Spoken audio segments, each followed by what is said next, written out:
told you to lay off the fireworks. You are just like a schoolboy. So take me to the office and discipline me. Shall I get the yardstick? Hey, kids. Emma! Am I interrupting? No. Is it a bad time? Miss Goldman. It's never a bad time for you. Feel free. Well, thank you. That is the very point. Freedom. And you, Miss Liberty, a part of my inspiration. I realize that most of you have a very inadequate, very strange, and usually false conception of anarchism. I do not blame you. You get your information from the daily press. That is the last place on earth to seek after truth. Anarchism, to the great teachers and leaders in the spiritual aspect of life, was not a dogma, not a thing that drains the blood from the heart and makes people zealots, dictators, or impossible bores. Anarchism is a releasing and liberating force because it teaches people to rely on their own possibilities, teaches them faith in liberty, and inspires men and women to strive for a state of social life where everyone shall be free and secure. There is neither freedom nor security in this world today, whether one be rich or poor, whether his station high or low. No one is safe or secure as long as he must submit to the orders, whim, or will of another who has the power to punish him, to send him to prison, or take his life, to dictate the terms of his existence, starting from the cradle to the grave. I love it. Me too.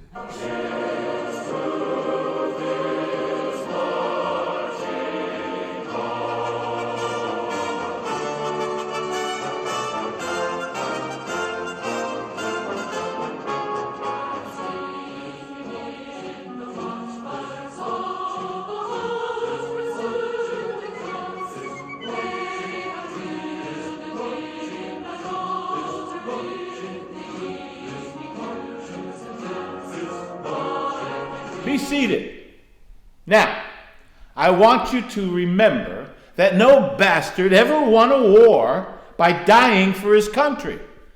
He won a war by making the other poor bastard die for his country.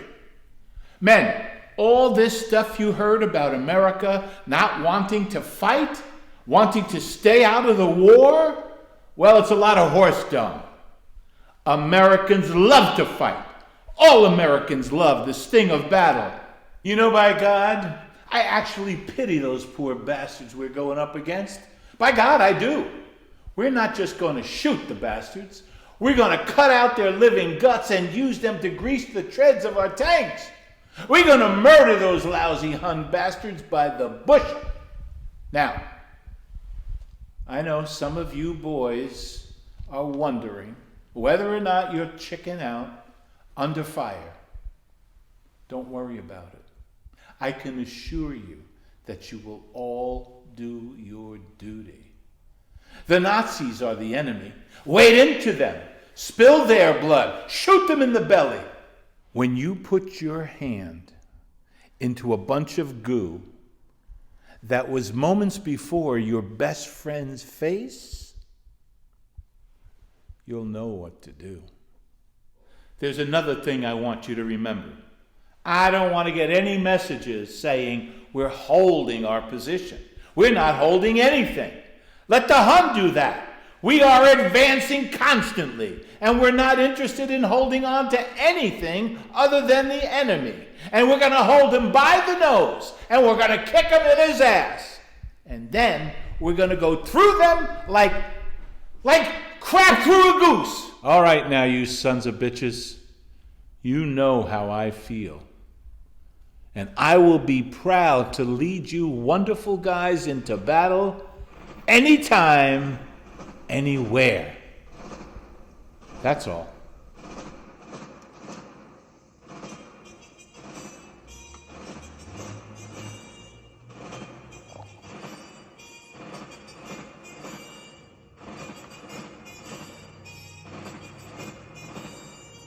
It is not the critic who counts, not the man who points out how the strong man stumbles, or where the doer of deeds could have done them better.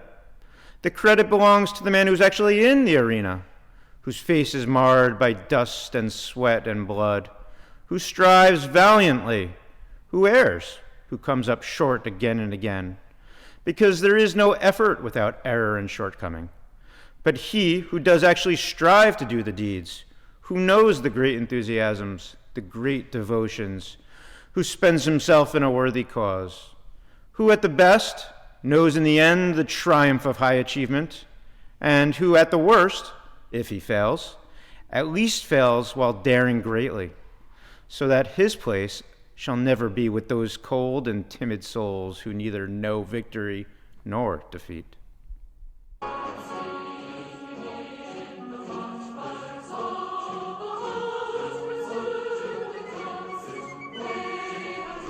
We are not free unless the men who frame and execute the laws represent the interest of the lives of the people and no other interest.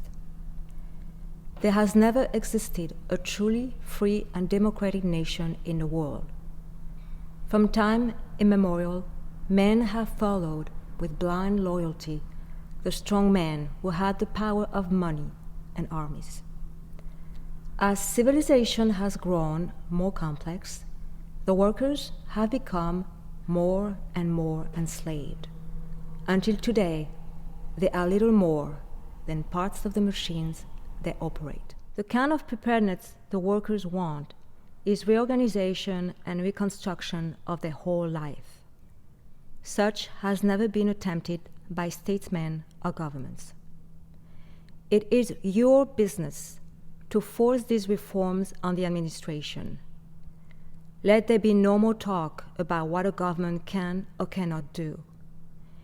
It is your business to see that no child is employed in an industrial establishment and that no worker is needlessly exposed to accident or disease. It is your business to make them give you clean cities, free from smoke, dirt, and congestion. It is your business to make them pay you a living wage.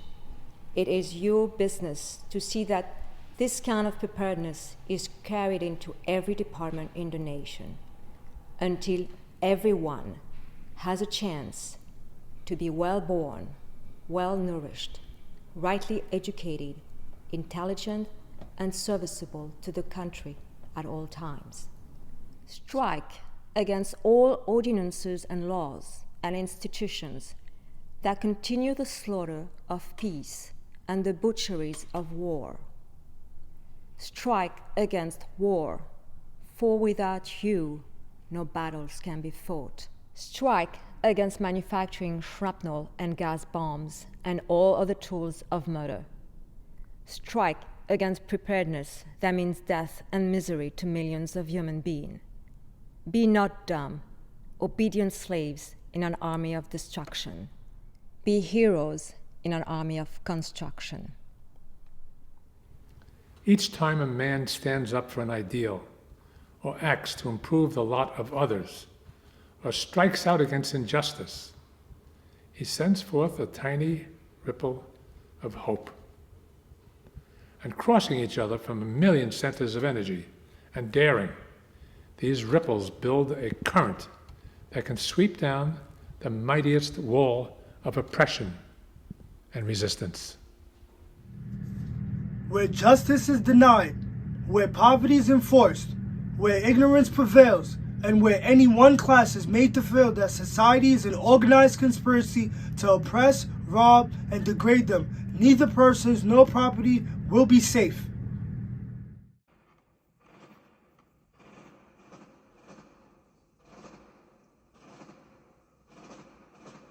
The most difficult thing is the decision to act.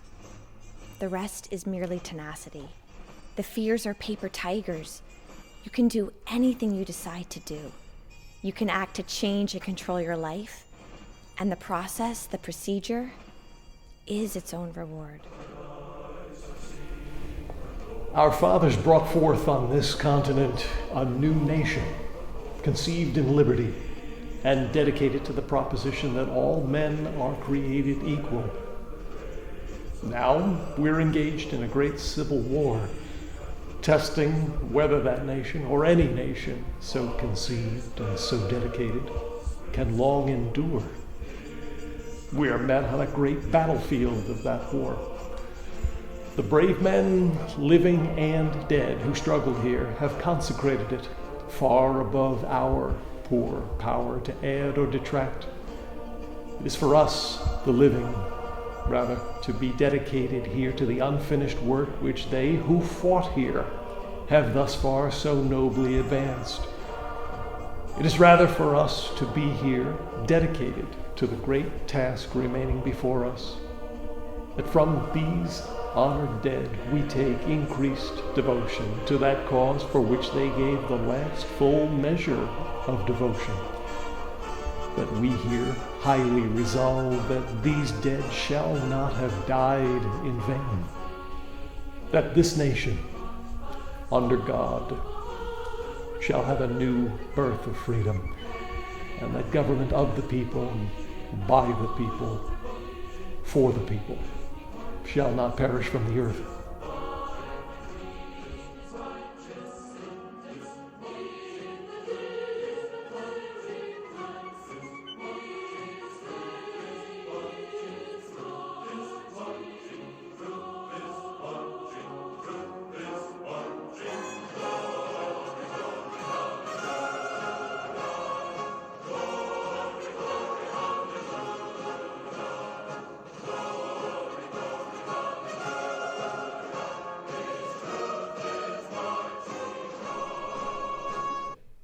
Washington, okay.